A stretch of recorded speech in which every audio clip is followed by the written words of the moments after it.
สบายดีตอนเช้าท่านผู้ชมที่เคารพสบายดีท่านผู้ชมที่เคารพนำท่านผู้ชมเข้าสู่การรายงานข่าวเช้าอรุณใหม่จากห้องข่าวโทรภาพแห่งชาติข่าวเช้าประจำวันเสาร์วันที่10 มกราคม 2026ข่าวพักนี้พบกับโฆษกพันงานสุริพงษ์พร้อมด้วยข้าพเจ้าสุริวัลย์พลเยี่ยมสบายดีตอนเช้าพันงานเจ้าสบายดีตอนเช้ามื้อนี้เป็นวันเสาร์วันที่หลายๆท่านพักผ่อนแต่ว่าข่าวเช้าในมื้อนี้ก็เช่นเคยยังมีหลายข่าวที่น่าสนใจมานำเสนอมีทั้งข่าวภายในข่าวต่างประเทศพร้อมด้วยข่าวกีฬาสำหรับข่าวภายในประเทศก็มีข่าวเกี่ยวกับการดำเนินกองประชุมใหญ่ผู้แทนส่วนประเทศครั้งที่12ของพรรคประชาชนปฏิวัติลาวภายหลังที่ดำเนินมาเป็นเวลา3วันกองประชุมก็ได้ปิดลงและก็ด้วยผลสำเร็จอันจบงามนอกจากนั้นก็ยังมีการแสดงศิลปะลาวเวียดนามเพื่อชมเชยเกี่ยวกับผลสำเร็จของการดำเนินกองประชุมในครั้งนี้เจ้าและนอกจากนั้นก็ยังมีข่าวอื่นๆอีกจำนวนหนึ่งในการนำเสนอข่าวเช้าในมื้อนี้เราเริ่มด้วยข่าวกองประชุมใหญ่ผู้แทนทั่วประเทศครั้งที่12ของพรรคประชาชนปฏิวัติลาวได้มีการรับพ้องเอาผลของการป่นบัตรเลือกตั้งเอาคณะบริหารงานศูนย์กลางพรรคสมัยที่12โดยได้เป็นเอกภาพเลือกเอาสหายทองลุ้นศรีสุริตเป็นเลขาธิการใหญ่คณะบริหารงานศูนย์กลางพรรคสมัยที่12กองประชุมใหญ่ผู้แทนทั่วประเทศครั้งที่12ของพรรคประชาชนปฏิวัติลาวได้รับร้องเอาผลของการป่นบัตรเลือกตั้งเอาคณะบริหารงานศูนย์กลางพรรคสมัยที่12ได้เลือกเอากรรมการสมบูรณ์ศูนย์กลางพรรคทั้งหมด73สหายหญิง12สหายประกอบมีดังนี้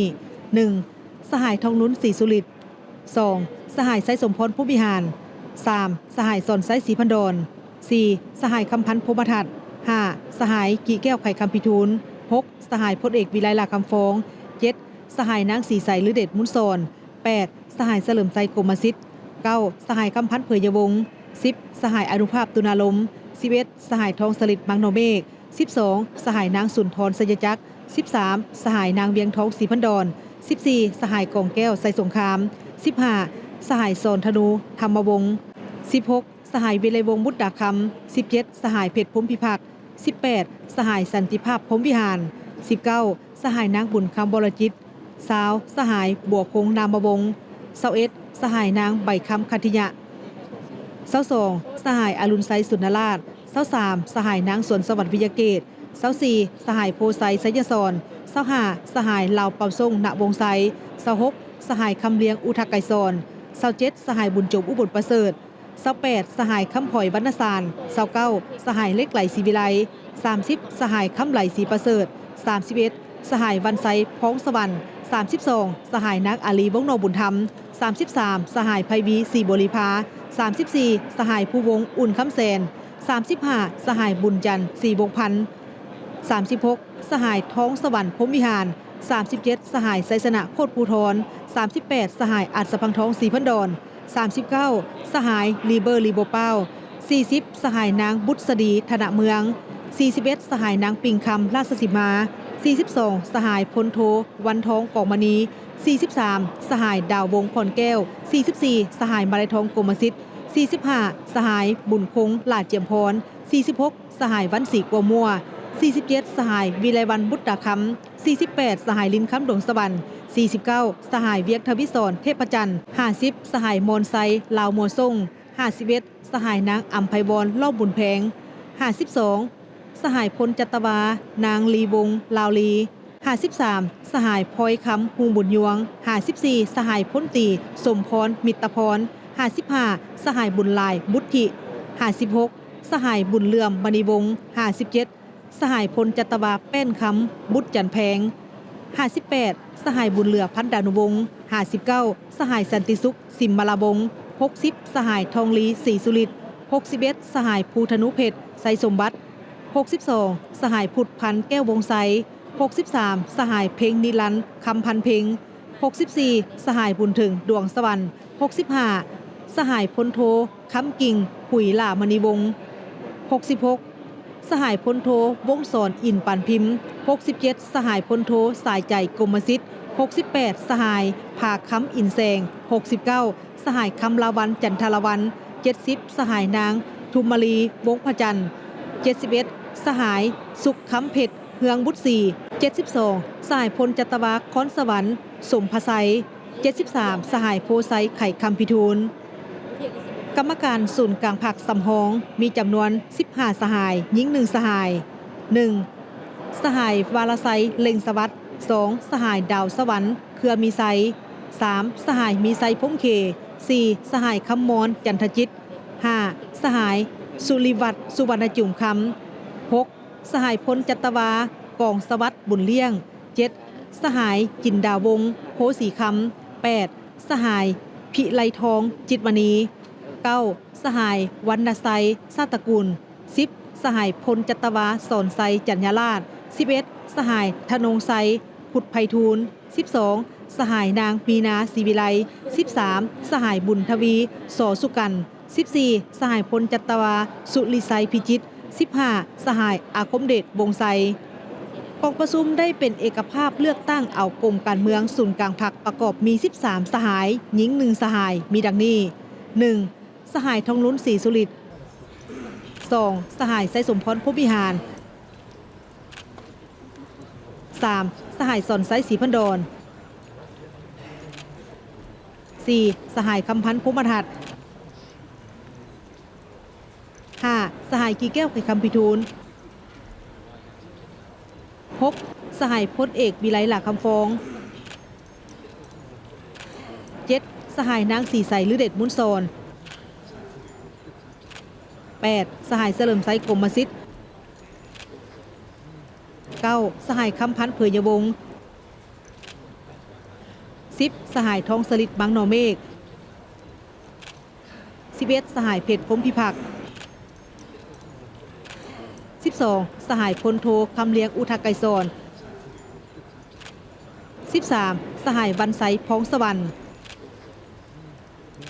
คณะเลขาธิการศูนย์กลางพรรคประกอบมี 11 สหายหญิง 4 สหายมีดังนี้ 1. สหายทองลุ้นศรีสุริต 2. สหายพลเอกวิไลหลักคำฟอง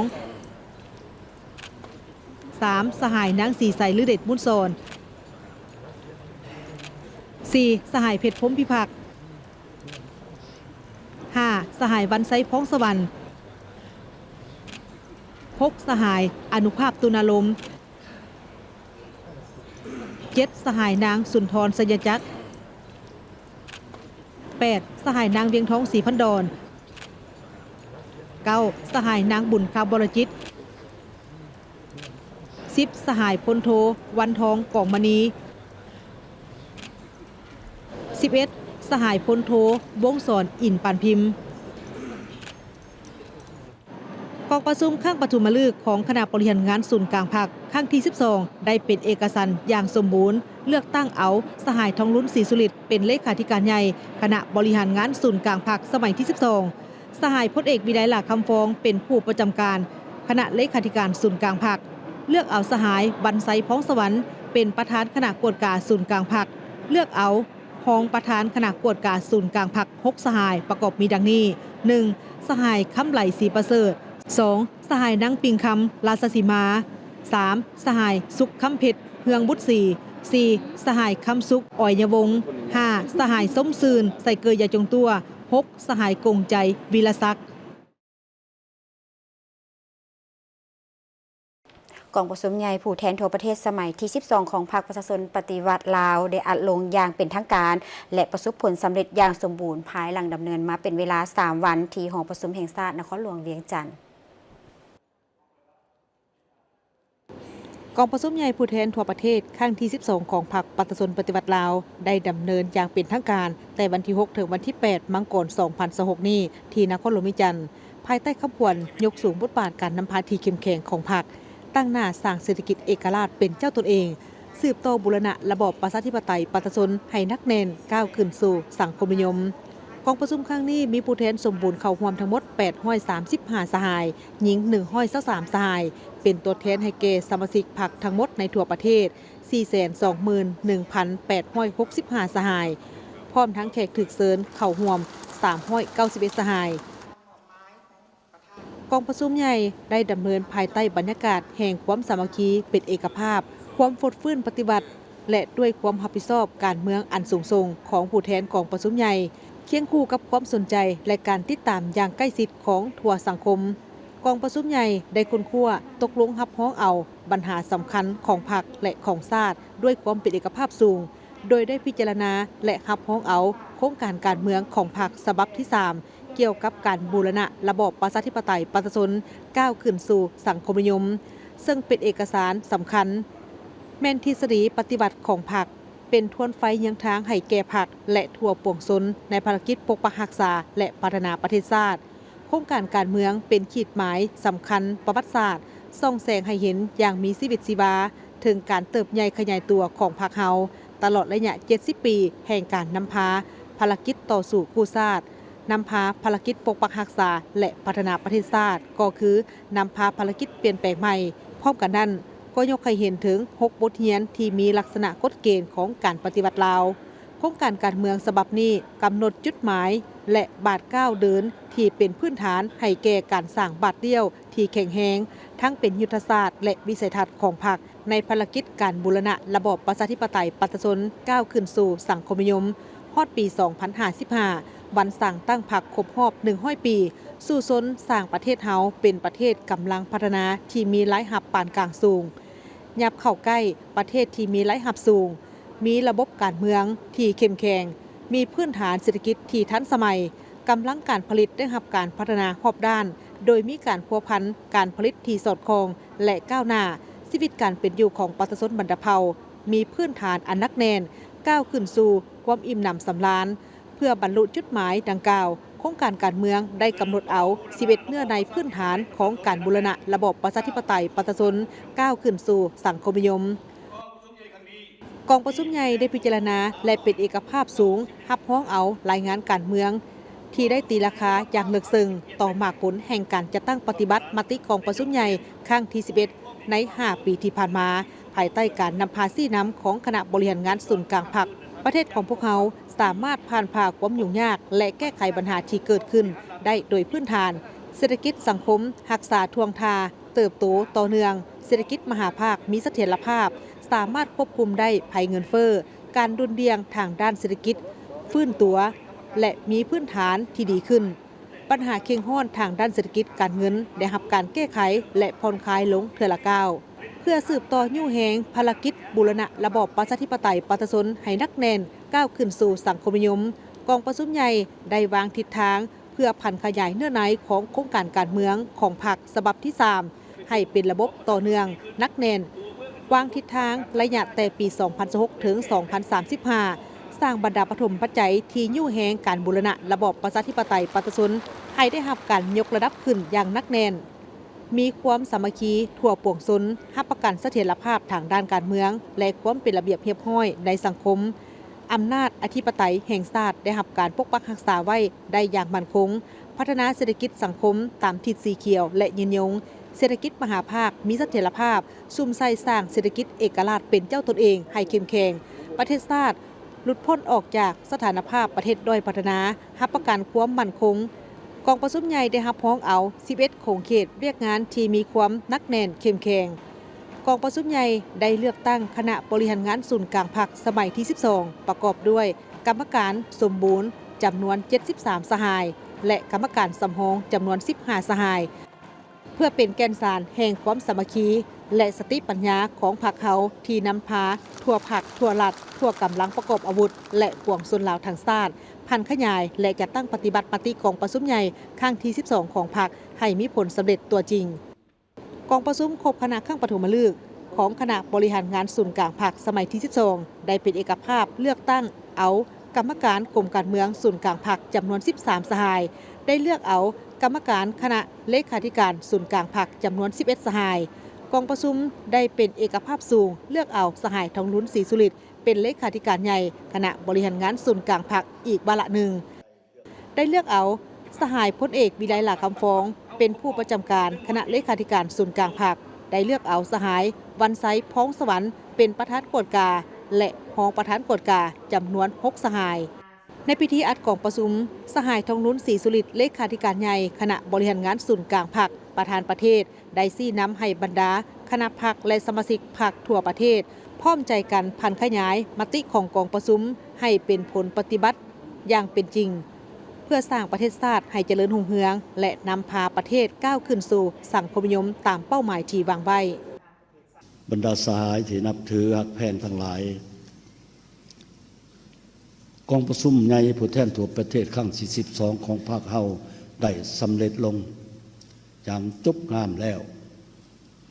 แต่พวกเฮายังต้องมีความรับผิดชอบสูงและเอาจริงเอาจังต่อการจัดตั้งพันขยายแนวทางแผนนโยบายที่กองประชุมใหญ่ครั้งนี้วางออกให้ปรากฏผลเป็นจริงพรรคเฮามีเส้นทางก้าวเดินที่ยาวไกลอุดมการณ์และจุดหมายสังคมนิยมบ่อาจจะเกิดเป็นจริงใดด้วยตัวมันเองถ้าบ่มีสมาชิกพรรคที่ปลอดใสเข้มแข็งนักแน่นเป็นหลักแรงเป็นผู้นำพาฉะนั้นขอเรียกร้องมายังทั่วพรรคโดยเฉพาะบรรดาสหกรรมการศูนย์กลางพรรคสมัยที่12ที่ได้รับความไว้วางใจจากกองประชุมใหญ่ครั้งนี้จงเสิร์ชสู่มานาจิตปฏิวัติความรับผิดชอบการเมืองยกสูงความเป็นแบบอย่างน้ำหนาฝึกฝนหล่อหลอมตนเองรอบด้านปรับปรุงแบบแผนการนำพาแบบแผนวิธีเฮ็ดเวียกให้ถูกต้องสอดคล้องและแท้กับตัวจริงเพื่อนำพาการจัดตั้งปฏิบัติแนวทางแผนนโยบายที่กองประชุมใหญ่ครั้งนี้วางออกให้มีผลสำเร็จคณะพรรคแต่ละขันจงพร้อมกันเสริมขยายความเป็นเจ้าในการพันขยายแนวทางแผนนโยบายที่กองประชุมใหญ่ครั้งนี้วางออกอย่างประดิษฐ์สางและบุกระดมมหาชนยู่แห้งขบวนการแข่งขันรักษาและพัฒนาให้กว้างขวางลึกซึ้ง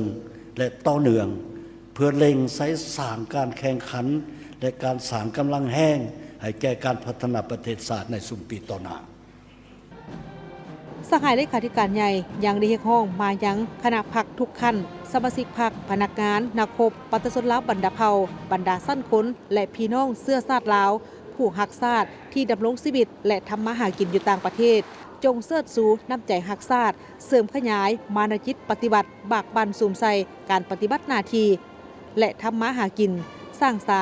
บูรณะระบอบประชาธิปไตยประชาชนก้าวขึ้นสู่สังคมนิยมอย่างนักแน่น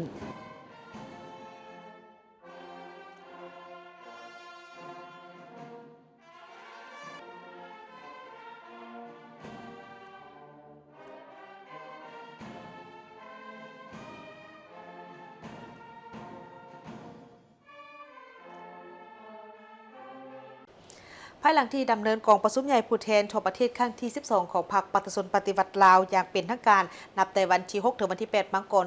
2026นี้ที่นครหลวงวิจันทร์ก็ได้สิ้นสุดลงด้วยผลสำเร็จอันสง่าผ่าเผยโดยในตอนค่ำของมื้อวันที่8มังกร2026ก็ได้มีพิธีจัดงานเลี้ยงเพื่อเป็นการชมเชยถึงผลสำเร็จข้างประวัติศาสตร์ในครั้งนี้โดยมีการเข้าร่วมของทางคณะบริหารงานศูนย์กลางพรรคสุดใหม่ผู้แทนสมบูรณ์อดีตการนำขั้นสูงพรรครัฐสมาชิกพรรคอาวุโสบำนาญพร้อมด้วยแขกถึกเชิญงานเลี้ยงดังกล่าวนี้จัดขึ้นในท่ามกลางบรรยากาศแห่งความสามัคคีเป็นเอกภาพและความฟูดฟื้นปฏิบัติเข้าร่วมในงานมีสหายตรงรุ่นศรีสุริตเลขาธิการใหญ่คณะบริหารงานศูนย์กลางพรรคสมัยที่12พร้อมด้วยกรรมการกรมการเมืองศูนย์กลางพรรคคณะเลขาธิการศูนย์กลางพรรคและผู้แทนสมบูรณ์ทั้งหมด835สหายที่เป็นตัวแทนให้แก่สมาชิกพรรคทั่วประเทศในงานเลี้ยงบรรดาผู้แทนได้ร่วมกันแสดงความสมเชยต่อกับผลสำเร็จของกองประชุมใหญ่ที่ได้รับพ้องเอาเอกสารสำคัญคือโครงการการเมืองฉบับที่3ซึ่งเป็นทวนไฟเยืองทางในการบูรณะระบบประชาธิปไตยปันชนก้าวขึ้นสู่สังคมนิยมการกำหนดวิสัยทัศน์ฮอดปี2055สู่ศูนย์ให้ลาวเป็นประเทศกำลังพัฒนาที่มีรายรับปานกลางสูงแผนพัฒนาเศรษฐกิจสังคม5ปีครั้งที่10 2016ถึง2030ที่มุ่งเน้นการสร้างเศรษฐกิจเอกราชเป็นเจ้าตนเองและยู่แฮงการเติบโตให้บรรลุ6ส่วนห้อยต่อปีขึ้นไปในโอกาสดังกล่าวนี้บรรดาผู้แทนที่เข้าร่วมก็ได้แสดงความเชื่อมั่นต่อกับทางคณะบริหารงานศูนย์กลางพรรคสมัยที่12ที่ประกอบด้วยกรรมการสมบูรณ์73สหายและสำรอง15สหายโดยมีสหายทองลุ้นศรีสุริตเลขาธิการใหญ่คณะบริหารงานศูนย์กลางพรรคสหายพลเอกวิไลหลักคำฟ้องเป็นผู้ประจำการคณะเลขาธิการศูนย์กลางพรรคและสหายวันไซพ้องสวรรค์เป็นประธานกวดการศูนย์กลางพรรค ในงานเลี้ยงครั้งนี้บ่เพียงแต่เป็นการเฉลิมฉลองไสชนะของกองประชุมเท่านั้นแต่ยังเป็นการปลุกระดมกำลังใจให้แก่คณะพรรคทุกขั้นและสมาชิกพรรคทุกสหายในการเป็นเจ้าการนำเอามติกองประชุมใหญ่ครั้งที่ 12 ไปพันขยายให้ปรากฏผลเป็นจริงเพื่อสร้างสามประเทศชาติให้มีความอิ่มหนำสำราญและก้าวขึ้นสู่สังคมนิยมอย่างนักแน่น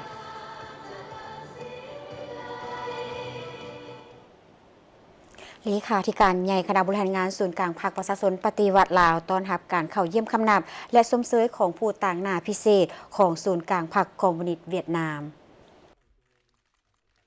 ในตอนแรกของวันที่ 8 มังกร 2016อยู่ที่สำนักงานศูนย์กลางพรรคสหายทองลุนศรีสุริตเลขาธิการใหญ่คณะบริหารงานศูนย์กลางพรรคประธานประเทศแห่งสาธารณรัฐประชาธิปไตยประชาชนลาวได้ต้อนรับการเข้าเยี่ยมคำนับของสหายเหลหวยจูงเลขาธิการศูนย์กลางพรรครัฐมนตรีกระทรวงการต่างประเทศผู้ต่างหน้าพิเศษของสหายตัวลึมเลขาธิการใหญ่คณะบริหารงานศูนย์กลางพรรคคอมมิวนิสต์เวียดนามพร้อมด้วยคณะผู้แทนของศูนย์กลางพรรคคอมมิวนิสต์เวียดนามที่เดินทางมาชมเชยผลสำเร็จกองประชุมใหญ่ผู้แทนทั่วประเทศครั้งที่ 12 ของพรรคประชาชนปฏิวัติลาวสหายทองลุ้นศรีสุริตได้ตีราคาสูงและแสดงความขอบใจอย่างจริงใจไปยังศูนย์กลางพรรคคอมมิวนิสต์เวียดนามและสหายเลขาธิการใหญ่ตัวเริ่มที่ได้แต่งตั้งผู้ต่างหน้าพิเศษมาสมเสยผลสำเร็จกองประชุมใหญ่ผู้แทนทั่วประเทศครั้งที่ 12 ของพรรคประชาชนปฏิวัติลาวและถือโอกาสนี้ฝากความขอบใจอย่างจริงใจโดยผ่านสหายผู้ต่างหน้าพิเศษไปยังสหายเลขาธิการใหญ่ตัวเริ่มและคณะบริหารงานศูนย์กลางพรรคคอมมิวนิสต์เวียดนามก็คือประชาชนเวียดนามอ้ายน้อง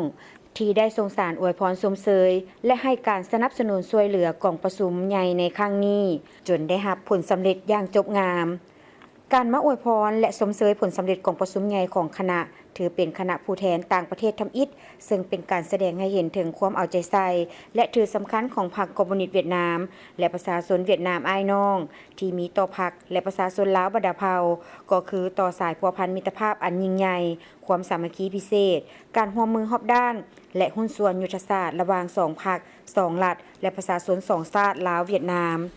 สหายทองลุ้นศรีสุริตยังได้แจ้งให้ทราบโดยสังเขปเกี่ยวกับผลสำเร็จของประชุมใหญ่ผู้แทนทั่วประเทศครั้งที่ 12 ของพรรคประชาชนปฏิวัติลาวที่เป็นเหตุการณ์ประวัติศาสตร์ทางด้านการเมืองสังคมอันสำคัญยิ่งของสาธารณรัฐประชาธิปไตยประชาชนลาวซึ่งได้ดำเนินอย่างถูกต้องตามกฎระเบียบของพรรคและถือว่าได้รับผลสำเร็จอย่างจบงาม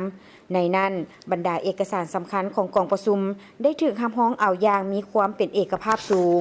โดยเฉพาะแมนโครงการการเมืองฉบับที่ 3 ของพรรคได้ดำเนินการปอนบัตรเลือกเอาคณะบริหารงานศูนย์กลางพรรคสมัยที่ 12 ในนั้นกรรมการศูนย์กลางพรรคสมบูรณ์จำนวน 73 สหายและกรรมการสำรองศูนย์กลางพรรคจำนวน 15 สหายเหลหวยจูงได้ต่างหน้าให้สหายเลขาธิการใหญ่ตัวเริ่มและคณะบริหารงานศูนย์กลางพรรคคอมมิวนิสต์เวียดนามแสดงความสมเสยสหายทองลุ้นศรีสุริตที่ได้รับเลือกตั้งให้ดำรงตำแหน่งเลขาธิการใหญ่คณะบริหารงานศูนย์กลางพรรคประชาชนปฏิวัติลาวอีก1 สมัยซึ่งแสดงให้เห็นถึงความไว้วางใจอย่างลึกซึ้งของทั่วพรรคทั่วกองทัพและทั่วปวงชนลาวต่อการประกอบส่วนอันใหญ่หลวงสติปัญญาและความมุ่งมั่นปรารถนาของสหายเลขาธิการใหญ่ตลอดระยะที่ผ่านมาและสมเสยผลสำเร็จของกองประชุมใหญ่ทั่วประเทศครั้งที่ 12 ของพรรคประชาชนปฏิวัติลาวซึ่งเป็นเหตุการณ์การเมืองที่สำคัญมีความหมายลึกซึ้งต่อกับภารกิจสร้างสรรค์และพัฒนาประเทศชาติของลาวก็คือต่อการเพิ่มทวีและเสริมขยายสายพัวพันมิตรภาพอันยิ่งใหญ่ความสามัคคีพิเศษการร่วมมือรอบด้านและหุ้นส่วนยุทธศาสตร์เวียดนามลาวผลสำเร็จของประชุมใหญ่ครั้งนี้เป็นขีดหมายของบัตรก้าวพัฒนาใหม่ของการปฏิวัติลาวยืนยันกำลังแห้งอันใหญ่หลวงของก้อนกำลังมหาสามัคคีทั่วปวงชนแนวทางเปลี่ยนแปลงใหม่อย่างรอบด้านมีหลักการและสืบทอดเพื่อเป้าหมายปกปักรักษาและสร้างสรรค์พัฒนาประเทศลาวให้มั่นคงเข้มแข็งตามทิศทางสังคมนิยมในโอกาสเดินทางมาสาธารณรัฐประชาธิปไตยประชาชนลาวในครั้งนี้สหายเหลหวยจูงยังได้พบปะกับสหายทองสวรรค์พรหมวิหารกรรมการศูนย์กลางพรรครัฐมนตรีกระทรวงการต่างประเทศและสหายบุญเหลือพันดานุวงศ์กรรมการศูนย์กลางพรรคหัวหน้าคณะพัวพันต่างประเทศศูนย์กลางพรรคเพื่อเป็นการแสดงความสมเสยที่ได้รับความไว้เนื้อเชื่อใจถูกเลือกเข้าในคณะบริหารงานศูนย์กลางพรรคสมัยที่ 12และปรึกษาหารือแผนการร่วมมือในต่อหน้า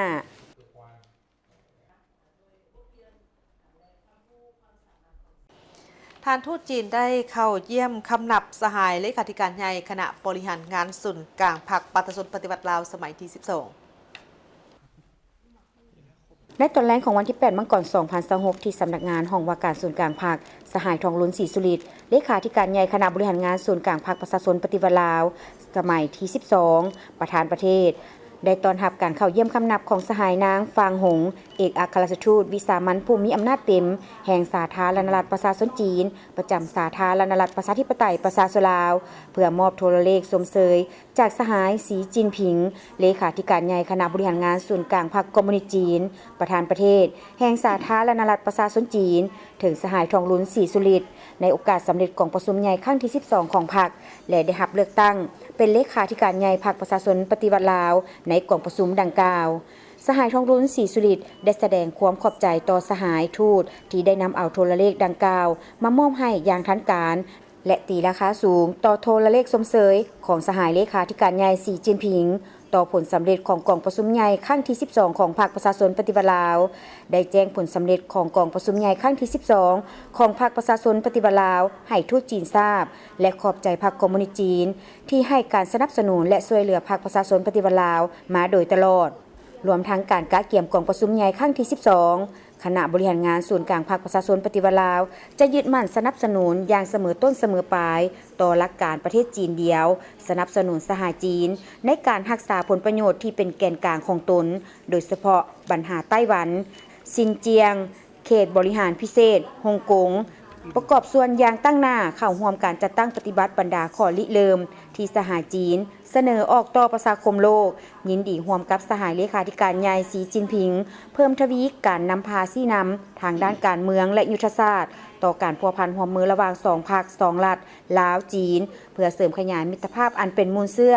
ลงเลิกสุกยู่ร่วมมืออย่างรอบด้านสุกยู่ภารกิจแห่งการสร้างสังคมนิยมและพร้อมกันสุกยู่การสร้างคูร่วมชะตากรรมลาวจีนเพื่อประกอบส่วนอย่างตั้งหน้าเข้าในภารกิจรักษาสันติภาพเสถียรภาพและการร่วมมือเพื่อการพัฒนาของภาคพื้นและในโลกในการเข้าเยี่ยมคำนับสหายนางฟางหงได้มอบโทรเลขสมเสยจากสหายสีจิ้นผิงเลขาธิการใหญ่คณะบริหารงานศูนย์กลางพรรคคอมมิวนิสต์จีนประธานประเทศแห่งสาธารณรัฐประชาชนจีนให้สหายทองลุ้นศรีสุริตซึ่งได้สมเสยผลสำเร็จของกองประชุมใหญ่ครั้งที่ 12 ของพรรคประชาชนปฏิวัติลาวและสหายทองลุ้นศรีสุริตได้รับเลือกตั้งเป็นเลขาธิการใหญ่คณะบริหารงานศูนย์กลางพรรคสมัยที่ 12 ซึ่งเป็นการแสดงให้เห็นถึงความไว้เนื้อเชื่อใจจากศูนย์กลางพรรคและผู้แทนกองประชุมใหญ่และยืนยันว่าสถานทูตจะสืบต่อประสานสมทบและร่วมมือกับภาคส่วนเกี่ยวข้องของลาวเอาใจใส่จัดตั้งปฏิบัติคำเห็นสำคัญที่เห็นดีเป็นเอกภาพกันระหว่างการนำสูงสุด2 พรรค 2 รัฐลาวจีนจีนลาวในการเพิ่มพูนคูณสร้างสายพัวพันมิตรภาพอันเป็นมูลเสื้อและการสร้างคูร่วมชะตากรรมลาวจีนให้มีมาตรฐานสูงคุณภาพสูงและระดับสูงกว่าเก่า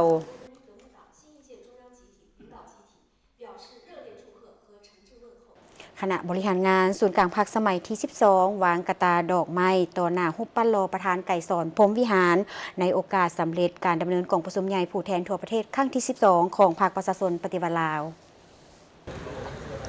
ในตอนเช้าของวันที่ 9 มังกร 2026 นี้คณะบริหารงานศูนย์กลางพรรคสมัยที่ 12 นำโดยสหายทองลุ้นศรีสุริตเลขาธิการใหญ่คณะบริหารงานศูนย์กลางพรรคประชาชนปฏิวัติลาวได้นำเอากระตาดอกไม้อันสวยสดงดงามเข้าวางต่อหน้ารูปปั้นรอประธานไก่สอนพรหมวิหารผู้นำที่แสนเคารพรักของปวงชนลาวทั้งชาติที่หอพิพิธภัณฑ์ไก่สอนพรหมวิหารโดยบรรยากาศแห่งความปิติสมชื่นและสมเสยต่อผลสำเร็จอันจบงามของกองประชุมใหญ่ผู้แทนทั่วประเทศครั้งที่ 12 ของพรรคประชาชนปฏิวัติลาว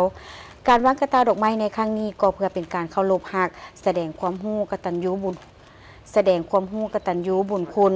และนึกถึงคุณงามความดีอันประเสริฐของประธานไก่สอนพรหมวิหารผู้นำที่แสนเคารพรักของปวงชนลาวทั้งชาติที่ได้อุทิศชีวิตสุ่มสติปัญญาและความรู้ความสามารถของตนเข้าในภารกิจปลดปล่อยชาติก็คือภารกิจปกปักรักษาและสร้างสรรค์พัฒนาประเทศชาติให้มีความเจริญรุ่งเรืองมีความเข้มแข็งตลอดมาทั้งนี้ก็เพื่อเป็นการรายงานเสนอตัวของบรรดาสหายในคณะบริหารงานศูนย์กลางพรรคสมัยที่ 12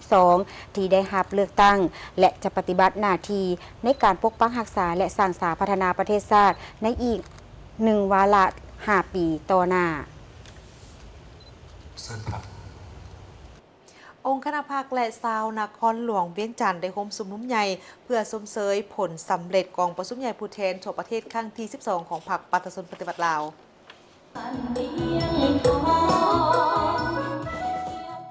พิธีดังกล่าวได้จัดขึ้นในตอนเช้าวันที่ 9 มกราคม 2026 ที่หอวัฒนธรรมแห่งชาติให้เกียรติเข้าร่วมของสหายทองลุ้นศรีสุริตเลขาธิการใหญ่คณะบริหารงานศูนย์กลางพรรคประธานประเทศพร้อมโดยคณะบริหารงานศูนย์กลางพรรคสมัยที่ 12 องค์คณะพรรคและชาวนครหลวงเวียงจันทร์พิธีโฮมสุมนุมใหญ่เพื่อชมเชยผลสำเร็จของประชุมใหญ่ผู้แทนทั่วประเทศครั้งที่ 12 ของพรรคประชาชนปฏิวัติลาวจัดขึ้นด้วยบรรยากาศแห่งความปิติสมชื่นสมเชยและการแสดงศิลปะวรรณคดีอย่างคึกคืนม่วนซื่นในพิธีสหายอนุภาพตุนาลมคณะเลขาธิการศูนย์กลางพรรคเลขาคณะบริหารงานพรรคประธานสภาประชาชนนครหลวงเวียงจันทร์ได้ต่างหน้าประชาชนลาวในทั่วประเทศกล่าวแสดงความคำนับสมเสยผลสำเร็จของประชุมใหญ่ครั้งที่ 12 ของพรรคอย่างสุดอกสุดใจกองประชุมใหญ่ครั้งนี้ก็แมนเหตุการณ์การเมืองหนึ่งที่สำคัญในขบวนวิวัฒน์แห่งการกำเนิดเติบใหญ่และขยายตัวของพรรคเฮาตลอดระยะ 70 ปีผ่านมาทั้งยังเป็นบาทเลี้ยวสำคัญแห่งการก้าวเดินของประเทศชาติและประชาชนลาวในระยะใหม่กองประชุมใหญ่ได้พิจารณาและรับรองเอาโครงการการเมืองฉบับที่ 3 ของพรรค 11 ข้อโครงการการเมืองฉบับนี้ถือเป็นบาทก้าวเดินเป็นพื้นฐานให้แก่การสร้างบาทเลี้ยวที่นักแน่นทั้งเป็นยุทธศาสตร์และวิสัยทัศน์ของพรรคในภารกิจบูรณะระบอบประชาธิปไตยประชาชนก้าวขึ้นสู่สังคมนิยมอย่างนักแน่นซึ่งได้ตีราคาอย่างสั่งรวมการจัดตั้งปฏิบัติโครงการการเมืองฉบับที่ 2 ก็คือพรรคนำพาเหตุสำเร็จภารกิจปลดปล่อยชาติและสร้างพื้นฐานของระบอบประชาธิปไตยประชาชนก้าวขึ้นสู่สังคมนิยมใน 3 ระยะคือระยะนำพาภารกิจปลดปล่อยชาติปกปักรักษาสร้างสาประเทศชาติและนำพาภารกิจเปลี่ยนแปลงใหม่ยกให้เห็นบรรดาบทเรียนและปัญหาที่เป็นลักษณะกฎเกณฑ์ของการปฏิบัติลาว6ประการบนจิตใจเนื้อในของประชุมใหญ่ที่กำหนดออกในทิศทางหน้าที่ต้นต่อพวกเขาต้องเอาใจใส่เพิ่มทวีมานาจิตปฏิวัติของทั่วภาคทั่วปวงชนเสริมขยายกำลังแหงสั่งรวมภายในชาติและสมทบกับกำลังแหงของยุคสมัยเพื่อสู่ชนพัฒนาสาธารณรัฐประชาธิปไตยประชาชนลาวเป็นประเทศกำลังพัฒนามีรายรับปานกลางสูงยับเข้าใกล้ประเทศที่มีรายรับสูงในระยะแต่ปี 2026 ถึง 2035 สืบต่อดำเนินการสร้างปรับปรุงและยกระดับบรรดาปฐมปัจจัยต้นต่อให้แก่การบูรณะระบอบประชาธิปไตยประชาชนให้นักแน่นยกสูงความเป็นเจ้าตนเองสืบต่อสร้างพื้นฐานในการพัฒนารับประกันเสถียรภาพทางด้านการเมืองสังคมมีความสงบยุติธรรมองค์การรัฐปฏิบัติภาระบทบาทหน้าที่ตามกฎหมายอย่างเข้มแข็งมีประสิทธิภาพยกสูงความสามารถในการคุ้มครองมหาภาคของส่วนกลางและความเป็นเจ้าการของท้องถิ่นการพัฒนาเศรษฐกิจสังคมมีจุดสุมมีคุณภาพนักแน่นตามทิศสีเขียวและยืนยงเศรษฐกิจมหาภาคมีเสถียรภาพควบคุมเงินเฟ้อลดผ่อนภาระหนี้สินสาธารณะรัฐวิสาหกิจเป็นกำลังแหงร่วมกับภาคส่วนเศรษฐกิจอื่นๆในพื้นฐานเศรษฐกิจแห่งชาติพัฒนาแหล่งทรัพยากรมนุษย์ที่มีความสามารถให้แก่การพัฒนาเพิ่มขึ้นยกสูงคุณภาพชีวิตของประชาชนยู่แหงการนำใช้วิทยาศาสตร์เทคโนโลยีและการหันเป็นดิจิทัลในขงเขตต่างๆการพัฒนามีความกลมเกลียวสมดุลลดพรความเสี่ยงจากภัยธรรมชาติและรับมือกับการเปลี่ยนแปลงของดินฟ้าอากาศอย่างมีประสิทธิผลเสื่อมโยงเสื่อมจอดกับประเทศใกล้เคียงภาคพื้นและสากลได้รับการจัดตั้งปฏิบัติเป็นรูปธรรมเป็นก้าวกองประชุมใหญ่ได้เลือกตั้งเอาคณะบริหารงานศูนย์กลางพรรคสมัยที่ 12 ซึ่งประกอบด้วยกรรมการสมบูรณ์จำนวน73สหายยิ่ง12สหายและกรรมการสำรองจำนวน15สหายยิ่ง2สหาย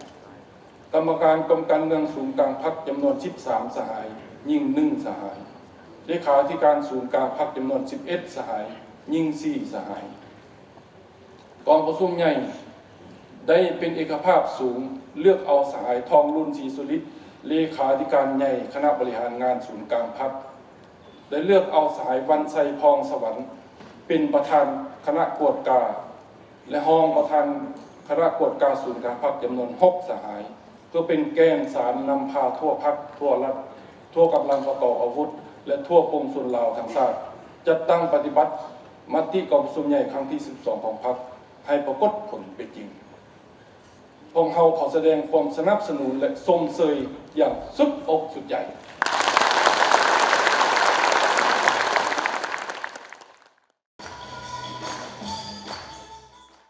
จากนั้นสหายเลขาธิการใหญ่คณะบริหารงานศูนย์กลางภาคและบรรดาสหายกรรมการกรมการเมืองศูนย์กลางภาคก่อขึ้นหับกระตาดอกไม้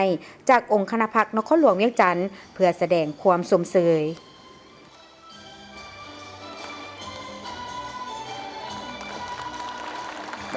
ท่านรัฐมนตรีกระทรวงการต่างประเทศได้แถลงข่าวเกี่ยวกับผลสำเร็จของกองประชุมใหญ่ผู้แทนทั่วประเทศครั้งที่ 12 ของพรรคต่อกับบรรดาทูตอนุทูตผู้ต่างหน้าองค์การจัดตั้งสากลและผู้ต่างหน้าสื่อมวลชนทางภายในและต่างประเทศตอนบ่ายวันที่ 9 มกราคม 2026 ที่หอประชุมแห่งชาติท่านท้องสวรรค์พรหมวิหารรัฐมนตรีกระทรวงการต่างประเทศได้ยกให้เห็นถึงผลสำเร็จของกองประชุมใหญ่ผู้แทนทั่วประเทศครั้งที่ 12 ของพรรคปฏิรูปปฏิวัติลาวซึ่งได้ไขขึ้นในระหว่างวันที่ 6 ถึงวันที่ 8 มกราคม 2026 ที่นครหลวงวิจันทร์เป็นเวลา 3 วันกองประชุมใหญ่ของพรรคครั้งที่ 12 ได้รับพกเอาเอกสารโครงการการเมืองฉบับที่ 3 ของพรรคที่เสนอโดยสหายทองลุ้นศรีสุริตเลขาธิการใหญ่คณะบริหารงานศูนย์กลางพรรคซึ่งเป็นเอกสารที่สำคัญที่กำหนดทิศทางพื้นฐานให้แก่การวางยุทธศาสตร์และวิสัยทัศน์ของพรรคแต่นี่ถึงปี 2055 โครงการการเมืองฉบับนี้ได้ตีราคาการจะตั้งปฏิบัติโครงการการเมืองฉบับที่ 2 ก็คือพรรคนำพาเฮ็ดสำเร็จภารกิจปลดปล่อยชาติและสร้างพื้นฐานของระบอบประชาธิปไตยประชาชนเพื่อก้าวขึ้นสู่สังคมนิยมซึ่งได้แบ่งออกเป็น 3 ระยะคือพรรคนำพาภารกิจปลดปล่อยชาติพรรคนำพาภารกิจปกปักรักษาและสร้างสาประเทศชาติและพรรคนำพาภารกิจเปลี่ยนแปลงใหม่กองประชุมใหญ่ได้พิจารณาและเป็นเอกสารกันเพื่อรับรองเอาบทรายงานการเมืองของคณะบริหารงานศูนย์กลางพรรคสมัยที่ 11 ซึ่งได้ตีราคาอย่างกวมรวมและลึกซึ้งกับมรรคผลแห่งการจัดตั้งปฏิบัติมติกองประชุมใหญ่ครั้งที่ 11 ในระยะ 5 ปีที่ผ่านมา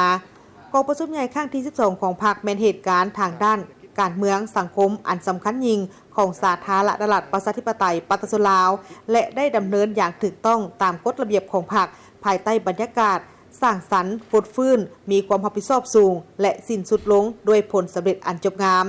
บรรดาผู้ที่เข้าร่วมกองประชุมใหญ่ทั้งหมดล้วนแต่ได้เป็นเอกภาพกันว่านี่แม่นกองประชุมใหญ่ที่มีความสามัคคีเป็นเอกภาพสูงแม่นกองประชุมใหญ่แห่งการยู่แหงภารกิจเปลี่ยนแปลงใหม่เข้าสู่ล่วงเลิกและสร้างการหันเปลี่ยนอย่างแข็งแรงเลิกซึ้งรอบด้านแม่นกองประชุมใหญ่แห่งไสสนะแม่นกองประชุมใหญ่แห่งการเสริมขยายมานะจิตปฏิบัติแม่นกองประชุมใหญ่แห่งความเชื่อมั่นต่อการสืบต่อก้าวขึ้นของประเทศชาติทั่วภาคทั่วปวงชนลาวต่างก็สมชื่นยินดีและตอบรับด้วยบรรยากาศอันฟดฟื้นต่อผลสำเร็จของกองประชุมใหญ่ครั้งนี้สี่นำเบียงาน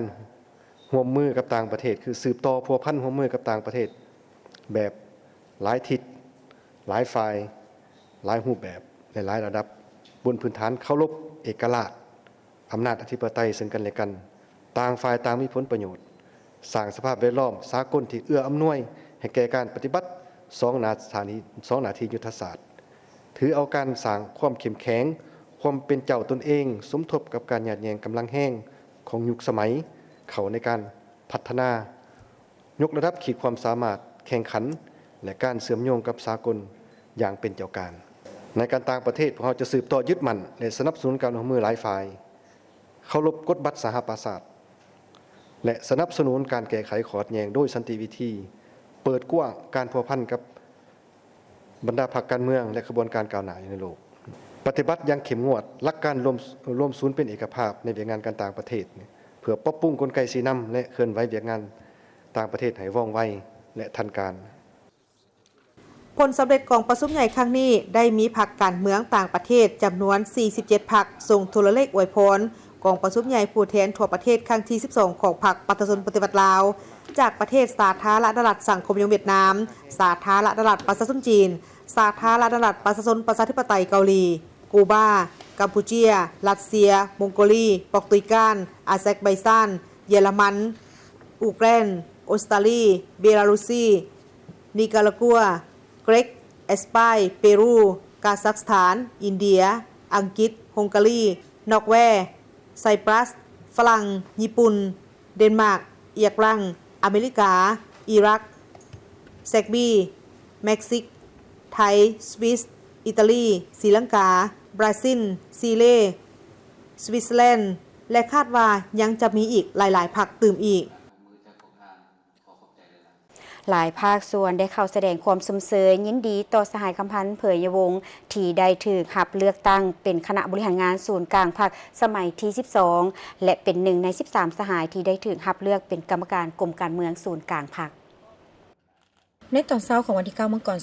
2026 ลายกลมกองที่ได้ขึ้นกับคณะโฆษณาโฮมศูนย์กลางพรรคก็ได้เข้าแสดงความยินดี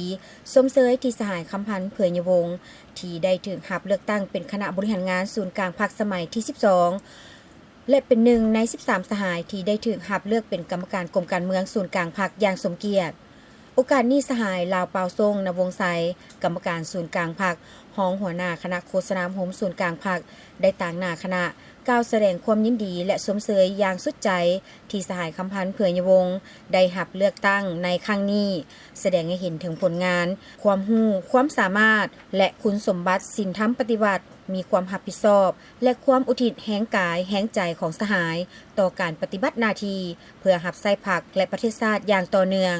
พร้อมเดียวกันนี้ก็ได้อวยพรให้สหายคำพันธ์เผยยวงศ์จงประสบผลสำเร็จในการปฏิบัติหน้าที่อันสำคัญเพื่อนำพาภารกิจการเมืองและการพัฒนาประเทศให้ก้าวหน้าอย่างต่อเนื่องในวันเดียวกันต่างหน้าการนำแขวงสารวันซึ่งนำโดยสหายนางบุญทวีดวงราศีรองเลขาพรรคแขวงสารวันก็ได้เข้าแสดงความยินดีและสมเสยพร้อมทั้งอวยพรให้สหายคำพันธ์เผยยวงศ์ที่ได้รับถูกเลือกตั้งเข้าดำรงตำแหน่งเป็นกรรมการกรมการเมืองศูนย์กลางพรรคสุดใหม่เช่นเดียวกันมาต่อด้วยข่าวพิธีเซ็นสัญญารับเอาการช่วยเหลือล่าจากทางรัฐบาลญี่ปุ่นสำหรับโครงการปรับปรุงห้องหมออยู่เขตภาคใต้ก็คือห้องหมอของทางแขวงจำปาสักในเมื่อวันที่ 9 มังกร 2026 ที่กระทรวงการเงินซึ่งกระทรวงการเงินได้ร่วมมือกรมร่วมมือและการเงินสากลกระทรวงการเงินได้มีการเซ็นสัญญารับเอาการช่วยเหลือล่าจากทางรัฐบาลญี่ปุ่นสำหรับโครงการปรับปรุงห้องหมออยู่เขตภาคใต้ห้องหมอแขวงจำปาสักโดยมูลค่าประมาณ $18.3 ล้านจะเริ่มจัดตั้งปฏิบัตินับตั้งแต่เดือนมังกรของปี 2026 ไปจนถึงท้ายปี 2028 จุดประสงค์ของโครงการนี้ก็เพื่อเล็งใส่ในการสร้างความเข้มแข็งให้แก่ระบบการกวดวินิจฉัยและปิ่นปัวพยาธิของห้องหมอแขวงจำปาสักซึ่งเป็นห้องหมอหลักใน 4 แขวงภาคใต้ของสาธารณรัฐประชาธิปไตยประชาชนลาวนั่นก็คือแขวงจำปาสักแขวงอัตตปือแขวงสารวันและแขวงเซกองและปรับปรุงระบบก่อสร้างคนเจ็บระบบโดยเฉพาะก็เป็นการปรับปรุงระบบการส่งคนเจ็บอยู่ในภาคพื้นโดยเฉพาะก็เป็นทางแขวงใกล้เคียงในการยกระดับสิ่งอำนวยความสะดวกและอุปกรณ์ที่จำเป็นเพื่อสนองการบริการการแพทย์ให้มีประสิทธิภาพและมีประสิทธิผลให้แก่คนเจ็บที่มีอาการป่วยหุนแฮงซึ่งทั้งหมดเหล่านั้นแม่นจะเป็นการประกอบส่วนเข้าในการเพิ่มทวีการบริการทางด้านสาธารณสุขและการแพทย์อยู่สาธารณรัฐประชาธิปไตยประชาชนลาวให้มีความเข้มแข็งและมีประสิทธิภาพโดยเฉพาะก็แม่นระบบทางการแพทย์ใน 4 แขวงภาคใต้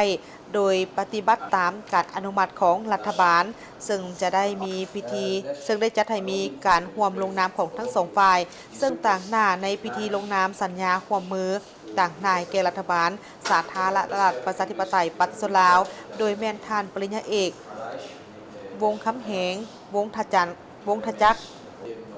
หัวหน้ากรมร่วมมือและการเงินสากลกระทรวงการเงินต่างหน้าให้แก่ทางรัฐบาลญี่ปุ่นโดยแมนทานนางมิยาโกะโคบายาชิหัวหน้าองค์การร่วมมือสากลญี่ปุ่นหรือใจกล้าประจำสาธารณรัฐประชาธิปไตยประชาชนลาวพร้อมด้วยแขกถึกเซิญจากบรรดากรมกองและกระทรวงแขนงการที่เกี่ยวข้องเป็นต้นก็เป็นกรมปิ่นปัวและฟื้นฟูนาทีการห้องการกระทรวงสาธารณสุขกรมอาซีแปซิฟิกและแอฟริกากระทรวงการต่างประเทศและบรรดาแผนกกรมเกี่ยวข้องต่างๆกระทรวงการเงินโครงการดังกล่าวนี้จะจัดตั้งปฏิบัติตัวจริงภายหลังที่ได้มีการเซ็นสัญญาซึ่งจะจัดตั้งปฏิบัติโดยองค์การร่วมมือสากลญี่ปุ่นหรือใจกล้าและกระทรวงสาธารณสุขโดยแนใส่ในการยกระดับพื้นฐานโครงล่างสิ่งอำนวยความสะดวกและอุปกรณ์ที่จำเป็นเพื่อสนองการบริการการแพทย์โดยเฉพาะโกเมนในระบบทางการแพทย์อยู่ใน 4 แขวงภาคใต้ ของสาธารณรัฐประชาธิปไตยประชาชนลาวเพื่อช่วยให้ผู้ที่ต้องการการบริการทางการแพทย์นั้นสามารถเข้าถึงการบริการทางด้านสาธารณสุขที่มีคุณภาพสามารถได้รับการรักษาที่ทวงทันกับเวลาและลดทอนความจำเป็นในการเดินทางไกลเพื่อไปรับการปีนปัวที่สำคัญทั้งหมดนี้คือการรายงานข่าวเศร้าอรุณใหม่จากของข่าวโทรภาพแห่งชาติขอบใจที่ประธานให้เกียรติติดตามรับชมข่าวแล้วพบกันได้ใหม่ในการรายงานข่าวภาคต่อไปส่วนข่าวภาคนี้โฆษกทั้งสองพร้อมกับทีมข่าวเศร้าลาท่านผู้ชมไปก่อน สบายดี สบายดี